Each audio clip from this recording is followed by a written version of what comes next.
welcome back to my channel. Today I finally got some free time, so I decided to take my bike out for a ride, and I took my GoPro to take a shot at making a motovlog. I'm not sure if I will be doing this in the future as well, but nevertheless, here I am for a nice little ride. So just to avoid having to answer in comment section to record this vlog, I'm using a GoPro Hero 7 Black with small mic that I got on AliExpress, and it's connected to my mobile phone where I'm recording this. Hopefully the sound will be good. Or maybe it won't be good, but at least legible. Wind noise shouldn't be too bad, but you never know. So this ride will probably get a bit slow because it's summertime. It's just in the middle of the tourist season here where I live, and there is about 2 to 3 times more people here on the island than usual in the winter. So roads are pretty packed, and hopefully there will be no problems. Yeah, so a quick update on my YouTube channel. Today I posted the last video from the MotoGP Sport Rising Stars. As I said in the description of every of those 4 clips, I know that I'm not fast enough to qualify for esport, but I at least saw them as a bit of challenge to complete every single one of them, like I'm doing with weekly challenges on Ride 4, that is. And yeah, career mode for MotoGP 21 will be coming out. I haven't abandoned that project. I have 2 or 2.5 episodes recorded, but editing takes a long time, and rendering is taking about an hour to hour and a half per episode, and the upload is just brutal. My upload speed is very bad. It's on good days it's about 2 megabits per second, and when clip is of, I don't know, 15 to 20 gigabytes in size, it can take very long time to upload to YouTube.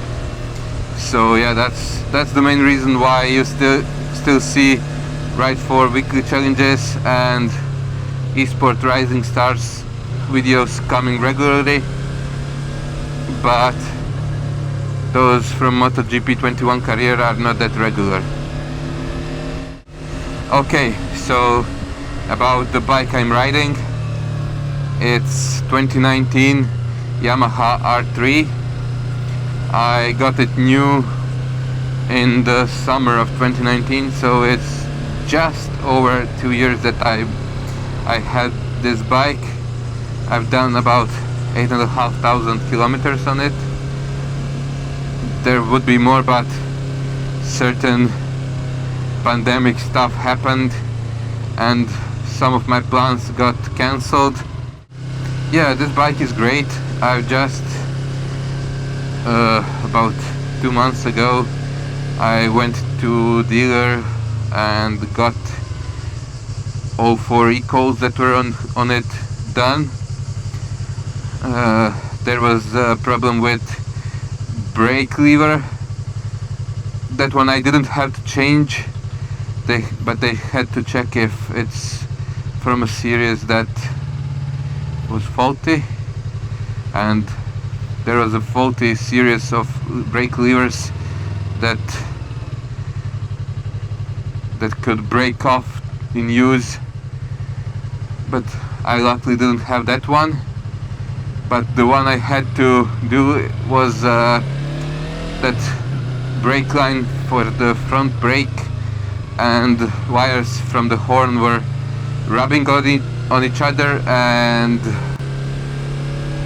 there was a possibility that brake line could rupture, so they had to reroute both brake line and horn wire, and they had to install new brake lines for me.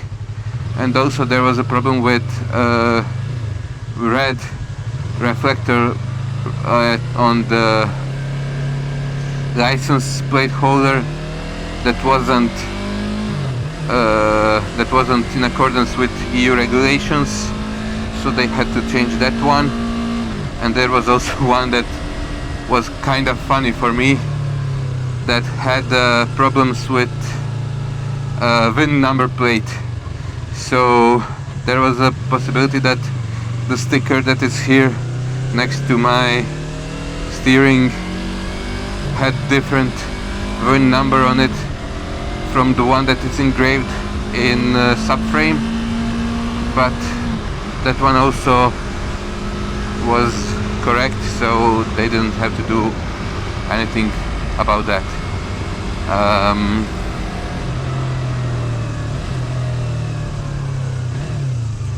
And yeah, so far so good. This bike has really served me well. I haven't had any troubles with it. I'm still on stock tires, though I plan to get rid of them soon. I have already bought myself a set of Bridgestone Motovlog S22s, but I'm still waiting for summer to end, and then I'll go to a dealership and do 10,000 kilometers service and change my tires. So usually I ride alone like this. I found it the most pleasant way to ride, because you don't have to wait on anyone and no one has to wait on you. You can ride at your own pace, stop when you want, go when you want and where you want. And if I'm not riding solo, I'm riding with my best friend. We have similarly paced bike. She's on Ninja 300. Basically she's one of the reasons I've got into riding, and definitely since she's riding about a year or two more longer than I am, she definitely was of a great help when I was starting. But in the summer we are both busy with work and stuff, and it's just too hot, so we don't ride too much. Sometimes we ride at late at evening, just when night starts falling, but most of the time we spend on the beach, and we ride in winter, in autumn, and in spring.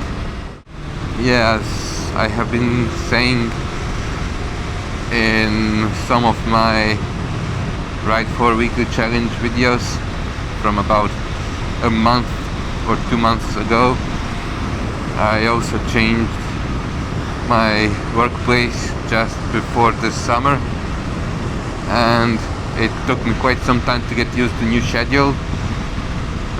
Starting time in the morning was the same as on my previous workplace, but it's about an hour longer into the afternoon, and there is no afternoon shifts, only morning shifts, which actually I'm very happy about, because I have afternoons free for myself, especially now in the summer, to go to the beach.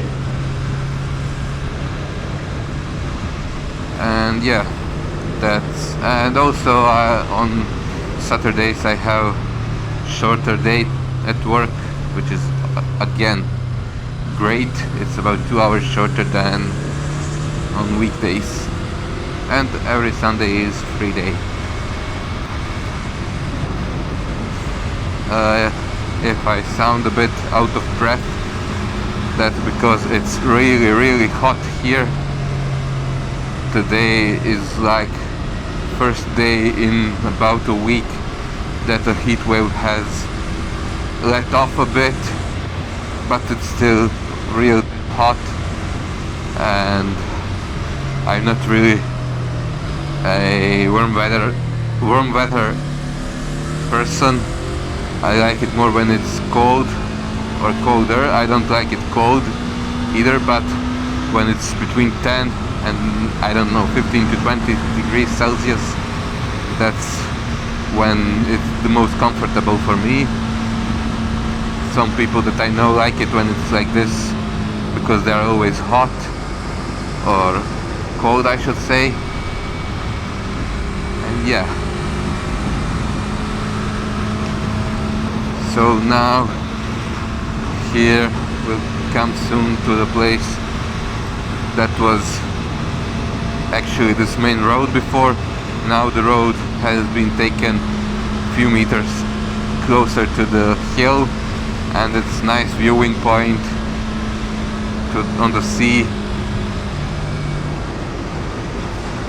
That's this on this corner now, and you have to be very careful here because people tend to exit on the side that is not allowed for that. So like here, they just get out straight into the traffic, and that can cause some problems.